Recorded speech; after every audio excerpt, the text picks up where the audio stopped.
आज हम सिक्किम और नेपाल के बॉर्डर को देखने का एक बिल्कुल नया नजरिया अपनाएंगे। ये सिर्फ एक लकीर नहीं है, बल्कि इतिहास की कई परतों वाली एक कहानी है। चलिए, इस कहानी की शुरुआत एक सीधे से सवाल से करते हैं। कभी सोचा है कि जो बॉर्डर हमें नक्शों पर दिखता है, क्या वो वाकई उतना ही सच्चा है? क्या हो अगर वो बस एक भ्रम हो?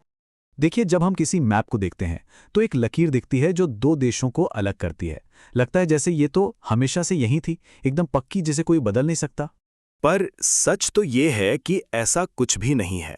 इस पूरी कहानी को समझने के लिए एक शब्द है, पलिम्पसिस्ट। इसका मतलब है एक ऐसी पांडुलिपि जिस पर कुछ लिखा गया, फिर उसे मिटाकर कुछ और लिखा गया, फिर मिटाया गया, लेकिन हर बार पुरानी लिखावट की एक हल्की सी छाप रह जाती है। सिक्किम का इतिहास भी कुछ ऐसा ही है। तो चलिए एक एक करके इन परतों को हटाकर देखते हैं। और सबसे पहली परत, सबसे बड़ा झूठ जिसे हमें मिटाना है, वो ये है कि ये जमीन कभी खाली थी। नहीं, इतिहास किसी राजा के आने से शुरू नहीं होता। इतिहास तो लोगों से शुरू होता है। उस लकीर के खिंचने से सदियों पहले यहाँ एक जीती जागती दुनिया थी। यहाँ लेप्चा थे जो इस जगह को मायल ल्यांग यानी एक छिपा हुआ स्वर्ग मानते थे। यहाँ लिंबू समुदाय था जिनका जीवन उनके मौखिक ग्रंथ मुंधुम से चलता था। और सिर्फ यही नहीं, खस, मगर, कामी जैसे कई और समुदाय भी थे। ये एक ऐसी दुनिया थी जहाँ रिश्तेदारी और व्यापार के लिए पहाड़ दीवारें नहीं, रास्ते हुआ करते थे। और फिर कहानी में एक मोड़ आता है, साल 1642। अब यहाँ एक बहुत बड़ा मिथक है जिसे तोड़ने की जरूरत है। मिथक ये है कि किसी बाहरी ताकत ने आकर एक खाली जमीन जीत ली, लेकिन हकीकत बिल्कुल अलग है।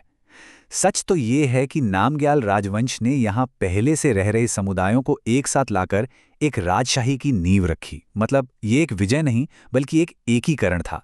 पहले से मौजूद समाज के ऊपर एक नई सियासी परत चढ़ा दी गई। तो एक राज्य तो बन गया था, लेकिन इसकी सरहदें अभी भी ठोस नहीं थीं। ये एक साझा सांस्कृतिक इलाका था जहां लोगों का आना जाना लगा रहता था। पर यह सब बहुत जल्द बदलने वाला था। 18वीं सदी के बीच में पश्चिम से एक नई ताकत उभर रही थी, गोरखा साम्राज्य। पृथ्वी नारायण शाह हिमालय की छोटी छोटी रियासतों को एक करके एक बड़ा मजबूत नेपाल बना रहे थे।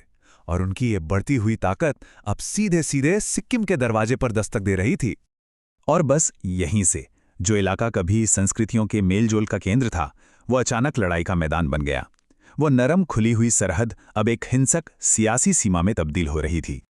और फिर इस पलिम्पसिस्ट पर आखिरी और सबसे पक्की परत लिखी गई अंग्रेजों के द्वारा। जब ब्रिटिश ईस्ट इंडिया कंपनी और गोरखा साम्राज्य की टक्कर हुई तो 1816 में सुगौली की संधि हुई, और इसी के साथ खेल बदल गया। अंग्रेजों ने अपनी सटीकता की सनक में अपने सर्वे करने वाले उपकरणों और नक्शों से उस बहती हुई सीमा को हमेशा के लिए एक सख्त लकीर में कैद कर दिया। ये सिर्फ कागज पर खींची एक लकीर नहीं थी, पता है, इसका असर लोगों पर बहुत गहरा पड़ा। रातों रात रिश्तेदार विदेशी बन गए। एक ही संस्कृति को मानने वाले लोग दो अलग अलग देशों के हो गए। सदियों पुराने रिश्ते और रास्ते सब एक झटके में बट गए। तो ये है वो पलिम्पसिस्ट जिसकी हम बात कर रहे थे। सबसे नीचे सबसे पुरानी परत है लोगों की, उनकी साझा संस्कृति की। उसके ऊपर आती है राजशाही की परत।